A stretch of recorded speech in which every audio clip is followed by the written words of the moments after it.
ಅದಕ್ಕೆ ನಿಮ್ಮಲ್ಲಿರುವಂತಹ ದೇವರ DNA ಯಾವತ್ತೂ ಮರಿಬೇಡಿ. So don't ever forget the DNA of the Christ that is in your body. ನಿನ್ನೊಳಗೆ ಯೇಸು ರಕ್ತ ಹರಿತಾ ಇದೆ. ಅಪ್ಪ ಅಮ್ಮನ ರಕ್ತ ಅಲ್ಲ, ಯೇಸು ರಕ್ತ You ಹರಿತಾ don't ಇದೆ. have the blood of your parents, but the blood of Jesus. ನಿನ್ನ ದೇಹದಲ್ಲಿ ಯೇಸುವಿನ ಗಾಯ ಇಡಲ್ಪಟ್ಟಿದೆ. And the wound of Jesus is in your body. ನಿನ್ನೊಳಗೆ ಯೇಸುವಿನ ಅಭಿಷೇಕ ಇಡಲ್ಪಟ್ಟಿದೆ. The anointing of Jesus is in your body. ನಿನ್ನೊಳಗೆ ಯೇಸುವಿನ ಮಹತ್ವ ಇಡಲ್ಪಟ್ಟಿದೆ. God's glory is in your body. ಅದನ್ನು ಯಾರು ಯಾವತ್ತೂ ನಿನ್ನಿಂದ ಕಿತ್ಕೊಳ್ಳಕ್ಕೆ ಆಗೋದಿಲ್ಲ. No one can snatch it from your hand. Unless and until when you give up, devil cannot snatch it. Unless and until you give up, the devil cannot snatch it. ನೀನು ಅದನ್ನು ತೆಗೆಯಕ್ಕಾಗಲ್ಲ. ನೀನಾಗೆ ಬಿಟ್ಕೊಟ್ರೆ ಮಾತ್ರ ಅದು ಹೋಗುತ್ತೆ. Unless and until you give up, things would happen. ನನ್ನ ಪ್ರಿಯ ಮಕ್ಕಳು, ಸಿಂಹದ ಗುಹೆಯೊಳಗೆ ಹೋಗಬೇಕಾದ್ರೆ ತಾನು ಹೇಳ್ತಾನೆ, I am ready sir. When Daniel went into the den of the lion, he said, I am ready to enter. ಒಂದು ತೀರ್ಮಾನ ಮಾಡ್ತಾನೆ, ದೇವರು ಸಿಂಹಕ್ಕಿಂತ ದೊಡ್ಡವನು. And he said, my God is greater than the lion. ಆನೆಗಿಂತ ದೊಡ್ಡವನು. He is greater than the elephant. ಜಿರಾಫೆಗಳಿಗಿಂತ ದೊಡ್ಡವನು. Greater than the giraffe. ಎಲ್ಲ ಕ್ರೂರ ಮೃಗಗಳಿಗಿಂತ ದೊಡ್ಡವನು. He is more powerful and greater. ಆತನ ತಗದಗಿಸುವ ಅಗ್ನಿ He ಆಗಿದ್ದಾನೆ. is a consuming fire. ನಿನ್ನ ಅಗ್ನಿಯ ದೂತರು ಬರಲಿ. Let your angels come down. Let the fire of angel may come and surround Let me. your troop come down and surround me. ನಿನ್ನ ಅಗ್ನಿಯ ದೂತರು ನನ್ನ ಸುತ್ತಲೂ ದಂಡಿಳಿಸಿ ಕಾವಲಾಗಿ Let the ಕಾಪಾಡಲಿ. angels of fire may come and tram their camp. ಒಳಗೆ ಹೋಗಿ ಒಂದು pray ಮಾಡಿದ ಅಷ್ಟೇ. That's the prayer he made. ಹಾಗೆ ಬಂದು ದೇವ್ರ ಬೆಂಕಿ ಬಂದ್ಬಿಡ್ತು. Immediately the fire of God came down. ಸಿಂಹ ಒಂದು ಕೂಡ ಒಳಗೆ ಬೆಂಕಿ ದಾಟಿ ಒಳಗಡೆ And ಬರಕ್ಕಾಗಲಿಲ್ಲ. the lions could not cross over the fire of God. Because he was fenced by the fire of the fence of the fire. Because he was covered under the holy wings of God.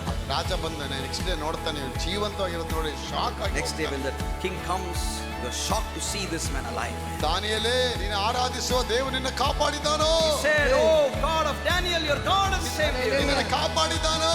Yes, is your God saved you? ಅವನು ಹೇಳ್ತಾನೆ, ಜೀವ ಸ್ವರೂಪನಾದ ದೇವರು ತನ್ನ ದೂತನ ಕಳಿಸಿ ಸಿಂಹದ ಬಾಯಿಯನ್ನು ಕಟ್ಟಿ ಹಾಕಿದ್ದಾನೆ. God has commanded his angels and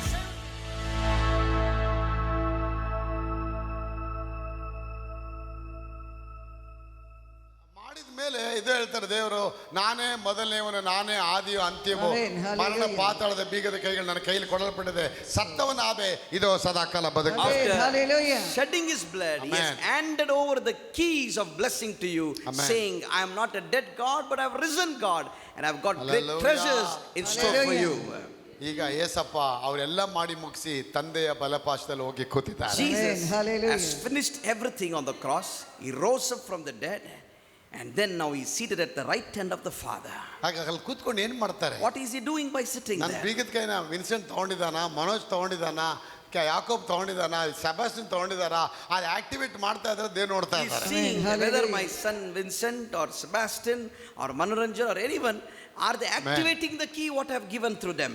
ಕ್ರಿಸ್ತನ ಗಾಯಗಳಿಂದ ನಾನು ಸುಖವಾಗಿದ್ದೇನೆ, ಗುಣವಾಗಿದ್ದೇನೆ ಹೇಳ್ಬೇಕಷ್ಟೇ. You must say, I am healed by the stripes of Jesus. ನೋವಿದೆ, ನಮಗೆ ನೋವುಗಳಿದೆ, ತುಂಬಾ ಬಂಧನಗಳಿದೆ, ಆದ್ರೆ ನೋವುಗಳ ಮಧ್ಯದಲ್ಲಿ ಆತನ ವಾಕ್ಯನ ಹೇಳ್ಬೇಕಾದ್ರೆ ನಾವು ಗುಣವಾಗ್ತೀವಿ. Yes, you Hallelujah. have pain, you have problems, but when you tell the name of Jesus, there is victory and healing.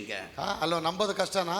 Is it hard to believe God? ನಂಬೋದು ಕಷ್ಟ, ಅದು ಹೇಳೋದು ತುಂಬಾ ಸುಲಭ. Yes, believing God is very difficult, saying but is very saying easy. is very easy. ಹಾಗೆ ಈಸಿಯಾಗಿ ಕೊಟ್ಟಿದ್ದಾನೆ ದೇವ್ರು So ನಿಮಗೆ. very easily God has given you to speak. Objective type ಯಾವ್ದು ಬೇಕು ಆರಿಸ್ಕೊ ಅಂತ ಹೇಳ್ತಾರೆ. He's given you the option to choose what you want. ಯಾವ್ದು ಬೇಕು, ಗುಣ ಸುಖ ಬೇಕಾ, ರೋಗ ಬೇಕಾ, ಯಾವ್ದು ಬೇಕು ಆರಿಸ್ಕೊ He has ಅಂತಾರೆ. given you to select whether you want problems or blessing, whether you want diseases or health. ಜೀವ ಮರಣಗಳು ನಮ್ಮ ನಾಲಿಗೆ ವಶದಲ್ಲಿ ತಂದು ಇಟ್ಬಿಟ್ರು. The death and life are under the power of your tongue. ಆಗ ಜೀವ ಅಂದ್ರೆ ಏನು? ಕರ್ತನ ವಾಕ್ಯನ ಸ್ವೀಕಾರ ಮಾಡೋದೇ ಜೀವ. What is life? Hallelujah. Speaking good things is life. ಮರಣ ಅಂದ್ರೇನು? ಅಯ್ಯೋ ಇದು ಕೈಲಿ ಆಗಲ್ಲ, ನನ್ ತುಂಬಾ ಕಷ್ಟ, ನಾನು ಸೋತೋಗ್ತೇನೆ, ನಾನು ಭಯ ಪಡ್ತೇನೆ ಅಂತ ಹೇಳ್ಬೇಕಾದ ಮರಣ. What is death? Saying it is impossible, saying God has left my hand, I can't come out of this, That I'm is very the death. fearful man. All this is death. ಆಗ ಜೀವ ಅಂದ್ರೇನು? ದೇವರ ವಾಕ್ಯನ ಸ್ವೀಕಾರ ಮಾಡಿ ದೇವರಿಂದ ಎಲ್ಲ ಸಾಧ್ಯ, ನಾನೆಲ್ಲ ಮಾಡ್ತೀನಿ, ನನ್ನಿಂದ ಎಲ್ಲವೂ ಸಾಧ್ಯ ಅಂತ ಯಾವ Amen. ಹೇಳ್ತೀರಾ Hallelujah. ಅದು ಜೀವ. What is life? Saying it is possible, God is able, He will be able to bring me out of this problem. I don't have fear because God is with me. This is life.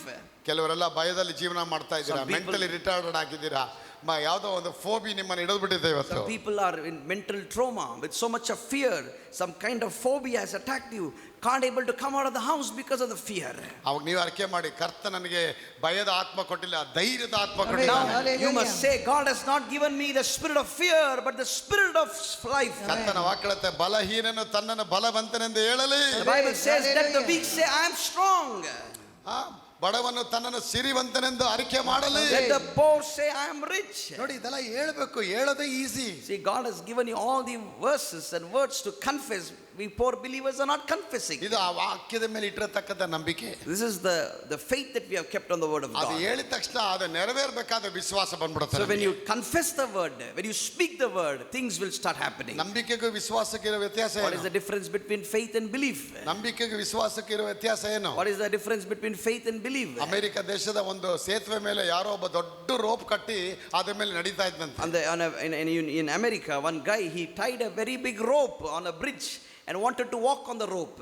ಒಂದು ದಡದಿಂದ ಆ bridge ಇಂದ ಇನ್ನೊಂದು ಬ್ರಿಡ್ಜ್ಗೆ ಹೋಗ್ತಾ He ಇದ್ದಂತೆ. wanted to cross from one end of the bridge to the another bridge. 50 ಮೀಟರ್ಗಳ ಉದ್ದ ಇರತಕ್ಕಂತ ಒಂದು rope It is a hockey 50-meter rope all over put on the bridge. ಒಬ್ಬನೇ ನಡ್ಕೊಂಡು ಹೋಗೋನಂತೆ. And he was always walking alone on the bridge. 1000 ಗಟ್ಟಲೆ ಜನ ಬಂದು ನೋಡ್ತಾ ಇದ್ರಂತೆ. Thousands of people were coming and mesmerized to see him walking on the rope. ಇನ್ನೂ ಕೆಲವು ದಿನಗಳಾದ್ಮೇಲೆ ತನ್ನ ಮಗುನ ಎತ್ಕೊಂಡು ನಡೆಯಕ್ಕೆ ಸ್ಟಾರ್ಟ್ After ಮಾಡಿದಂತೆ. some time, he started to carry his baby along with him and started to walk on the rope. ಬಿದ್ರೆ ಸೀದಾ ನದಿಯೊಳಗೆ ಹರ್ಕೊಂಡು ಪ್ರಳಯದಲ್ಲಿ By ಹೋಗ್ಬಿಡ್ತಾನೆ. chance, if he slips off, he will be drowned into the river.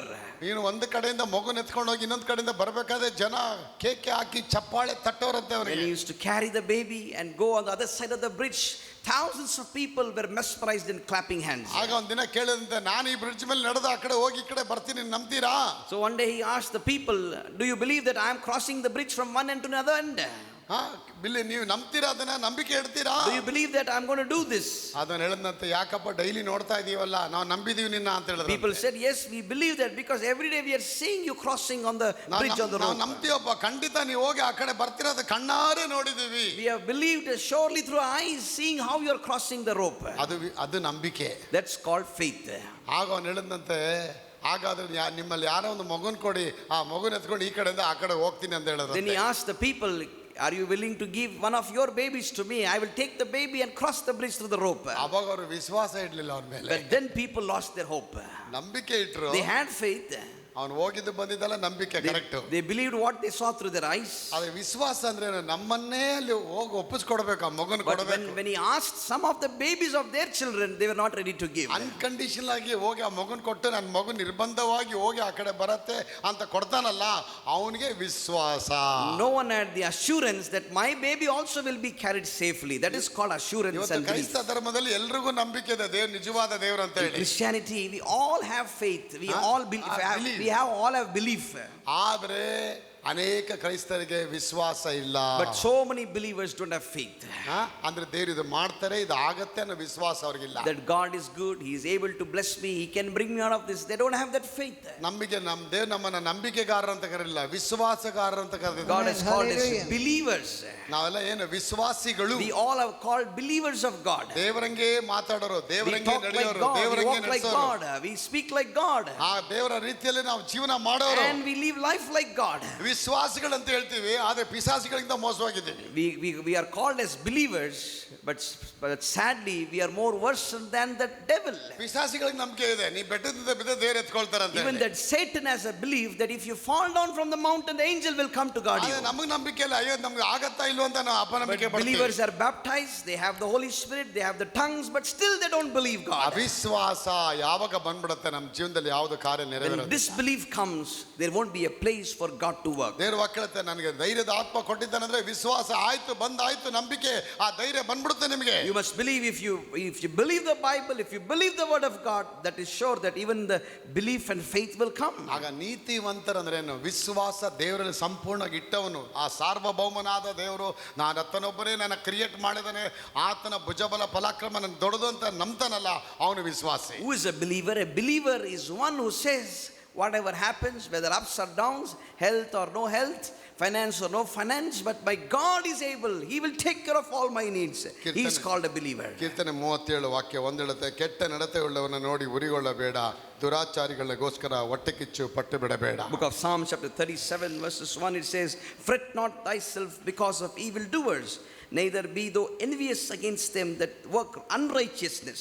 ಅವರು ಹುಲ್ಲಿನಂತೆ ಬೇಗ ಒಣಗಿ ಹೋಗುವರು, ಸೊಪ್ಪಿನ ಪಲ್ಯದಂತೆ body ಹೋಗುವರು. For they shall soon be cut down like the grass and wither as a green herb." ಇದೊಂದು ವರ್ಲ್ಡ್ ಅಲ್ಲಿ ಒಂದು ದೊಡ್ಡ ಕಾಂಟ್ರವರ್ಸಿ ಇದೆ See, ನೋಡಿ. there is a great controversy going on in the world. ದೇವರಲ್ಲಿ ವಿಶ್ವಾಸ ಇಡೋರು, ವಿಶ್ವಾಸನಿಲ್ಲದೆ ಜೀವನ ಮಾಡೋರು ಎರಡು ತರ ಜನ ಪ್ರಪಂಚದಲ್ಲಿ ಇದ್ದಾರೆ. There are two kinds of people, one with belief and other people without belief. ವಿಶ್ವಾಸನೇ ಇಡದೆ, ದೇವ್ರ ಮೇಲೆ ಭರವಸೆ ಇಡದೆ, ಮೇಲೆ ಮೇಲೆ ಟಾಪ್ ಅಲ್ಲಿ ಬಂದಿದ್ದಾರೆ ಜನ. We see in the world there are Correct, people.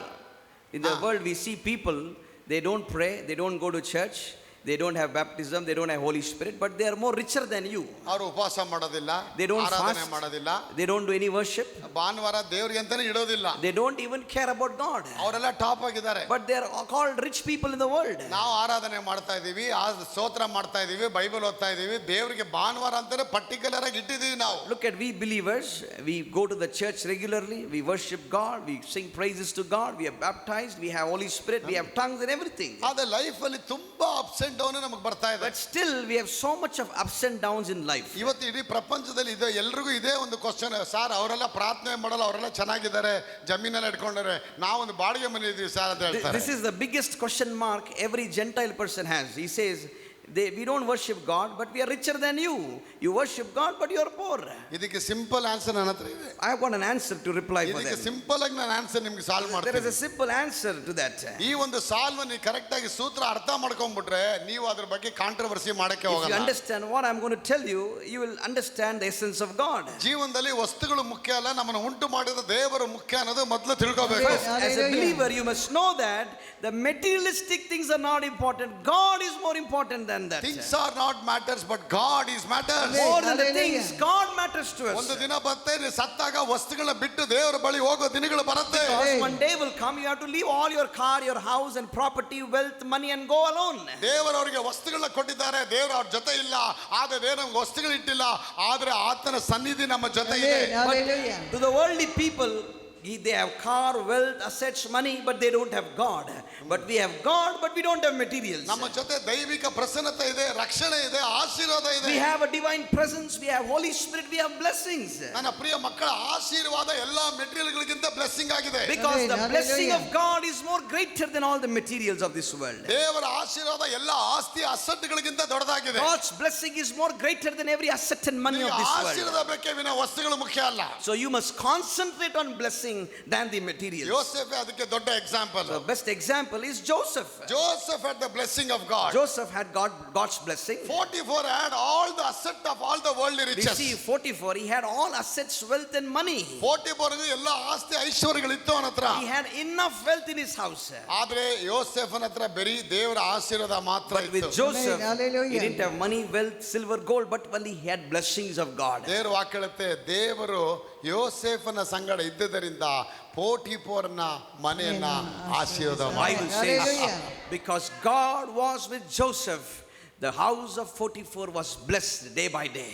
ಅವನಿಗೆ ಹೇಗೆ ಆಶೀರ್ವಾದ ಆಗತ್ತೆ? How can 44 get blessings? ಅವನತ್ರ ಡೆಬಿಟ್ ಕಾರ್ಡ್ ಇತ್ತ, ಕ್ರೆಡಿಟ್ ಕಾರ್ಡ್ ಇತ್ತ, ATM ಇತ್ತ, ಇಲ್ಲ ಅಂದ್ರೆ ದೊಡ್ಡ ದೊಡ್ಡ ಅಕೌಂಟ್ ಅಲ್ಲಿ ಅಸೆಟ್ ಮಾಡಿ ದೊಡ್ಡ ಅಕೌಂಟ್ ಅಲ್ಲಿ ದುಡ್ಡುಗಳು ಇಟ್ಟಿದ್ನ? Did 44 had enough? Joseph had enough wealth, credit card, debit card, gold and silver, money and property? ಅವೆಲ್ಲವುಗಳಿಗಿಂತ ಹೆಚ್ಚಾದ ಒಂದು ದೇವರ ಅನುಗ್ರಹ ಅವನ ಜೊತೆ More ಇತ್ತು. than all these Hallelujah. things, Amen. he had the The blessing favor of God. and the favor and the grace of God. ಅವನಿಗೆ ಆ favour ಇತ್ತು ನೋಡಿ. He had the favor of God.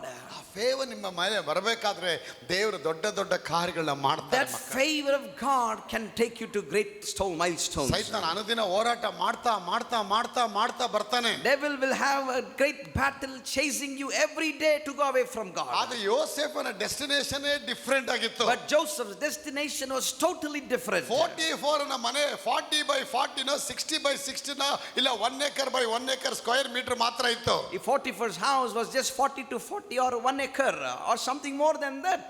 ಆದ್ರೆ ಯೋಸೇಫನ ಆಶೀರ್ವಾದ it was an unlimited people of god. Joseph's Hallelujah. blessing was unlimited blessing, my ಅದು friend. ಅಳತೆ ಅಂತರಗಳ ಇಲ್ಲದಷ್ಟು ಆಶೀರ್ವಾದ ಇತ್ತು. Amen. He did have limit for his blessing. ಅವನ ಡೆಸ್ಟಿನೇಷನ್ ಅಂದ್ರೆ ಇಡೀ ದೇಶಕ್ಕೆ ಒಬ್ಬ ಅರಸನಾಗುವ ಮಟ್ಟಕ್ಕೆ ಅವನಿಗೆ Amen. His ಆಶೀರ್ವಾದ ಇತ್ತು. blessing was so much that he became a king for the entire nation. ಯಾಕಂದ್ರೆ ಯೋಸೇಫನು He carried the covenant of God. Because ದೇವರ ಒಡಂಬಡಿಕೆಯನ್ನು ಹೊತ್ತುಕೊಂಡು ಹೋದ Joseph ಮಗ. carried the covenant of God with him. ಆ ಕವನೆಂಟೇ ಯೇಸು ಕ್ರಿಸ್ತ ಶಿಲುಬೆಯಲ್ಲಿ ಮಾಡಿದ That ರಕ್ತದ is ಮುಖಾಂತರ. the same covenant that Jesus did on the cross of Calvary. ಇವತ್ತು ಯೇಸು ನಾಮ ಅಂತ ಹೇಳ್ಬೇಕಾದ್ರೆ ಒಡಂಬಡಿಕೆ ನಿನ್ನ ನೆತ್ತಿ ಮೇಲೆ ಹೊಡಿತೀಯ When you ಮಗಳೇ. say the Hallelujah. name of Jesus, you are taking the ark of covenant to your forehead. ನಿನಗೆ ಮೆಟೀರಿಯಲ್ಗಳು ಸ್ವಲ್ಪ ಬರೋದು ಲೇಟ್ ಆಗ್ಬೋದು, ಆದ ಆಶೀರ್ವಾದ ಆಲ್ರೆಡಿ ಬಂದ್ಬಿಡುತ್ತೆ ನಿನಗೆ. Hallelujah. There are no enough materials in your house, but God has enough blessing for you. ಅದಕ್ಕೆ ಕೀರ್ತನಗಾರ ಹೇಳ್ತಾನೆ 37ನೇ ವಾಕ್ಯದಲ್ಲಿ, ಕೆಟ್ಟವರ ನೋಡಿ ಉರಿಕೊಳ್ಳಬೇಡ. Look at how David speaks in the book of Psalms chapter 37. He says, "Fear not thyself because of evildoers, nor be ದುರಾಚಾರಿಗಳು. envious against them." ಅದೇನು ದೊಡ್ಡ ದೊಡ್ಡ ಶ್ರೀಮಂತ ನೋಡಿ ನೀವು ಹೊಟ್ಟೆ ಹೊರಿಗೊಳ್ಬೇಡ, ನೀನು ಹೊಟ್ಟೆ ಕಿಚ್ಚು ಪಡಬೇಡ. Don't look at the rich people and be jealous or envious against them. ಅವ್ರ ಎಂಡಿಂಗ್ ಹೇಗಿದೆ, ಅವ್ರು ಹುಲ್ಲಿನಂತೆ ಒಣಗಿ ಹೋಗುವರು. Look at the second verse. How is ಪಾಲಕ that? ಸೊಪ್ಪು ತರ ಅವ್ರ ಪಲ್ಯವಾಗಿ ಹೋಗುವರು. How is the end of these rich people? He says, "For they shall soon be cut off down like the grass." ಸೊಪ್ಪಿನ ಪಲ್ಯ ಅಂತ ಎಷ್ಟು ಚೆನ್ನಾಗಿ ಮಾತಾಡ್ತಾರ್ರಿ. Look at how nicely the Bible narrates. ಒಂದು ಮೂಟೆ ಸೊಪ್ಪು ತರ್ತೀರಾ ನೀವು? You bring one bag of soppu. ಒಂದು ಗ್ರೀನ್ ಲೀವ್ಸ್ ಅಲ್ಲ ತರ್ತೀರಲ್ಲ, ಒಂದು ಮೂಟೆ ಅಷ್ಟು ತರ್ತೀರ ಸೊಪ್ಪಿನ ಸೊಪ್ಪುಗಳನ್ನ ತರ್ತೀರಾ, ಪಲ್ಯ ಅದಾಗ ಎಷ್ಟಿರತ್ತೆ?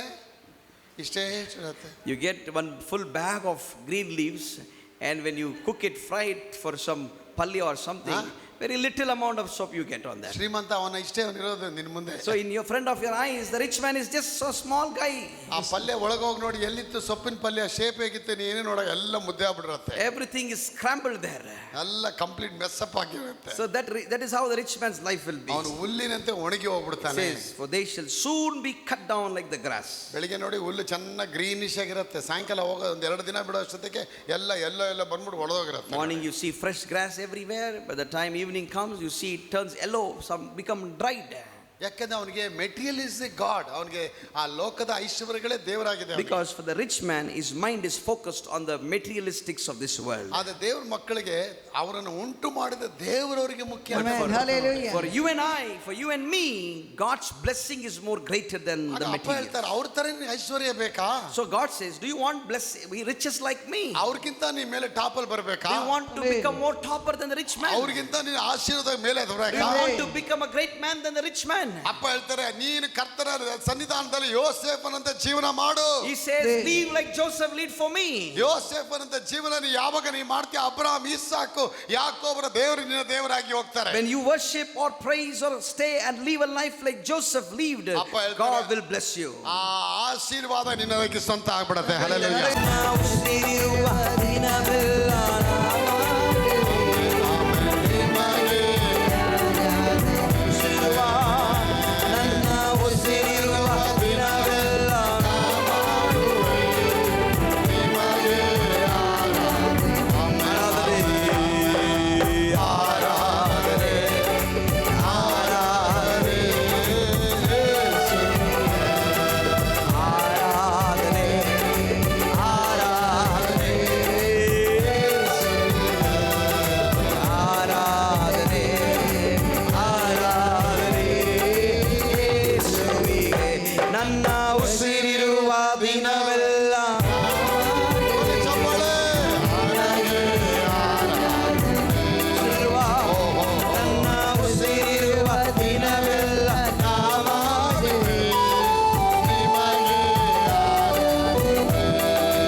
ನೋಡಿದ್ರು ಕೂಡ ನೀನು ಅವನು ಹೇಗೆ ನೋಡ್ಬೇಕಂದ್ರೆ ಅವನು ಸೊಪ್ಪಿನ ಪಲ್ಯ ಹಾಗೆ ನಿಂತು. No matter Hallelujah. what a billionaire, what a rich man he would be in the world, you Yes. must look him like he's just a scrambled a piece of leaf in front of ಎಷ್ಟು you. ದೊಡ್ಡ ಜಿಜಾಂಟಿಕ್ ಆಗಿರುವಂತ elephant ನ ಒಂದು lion ನೋಡಿದ್ರು ಕೂಡ ಆ lion ಆನೆನ ನೋಡ್ಬೇಕಾದ್ರೆ it is my breakfast ಆಗಿ ನೋಡತ್ತೆ ಅದರ.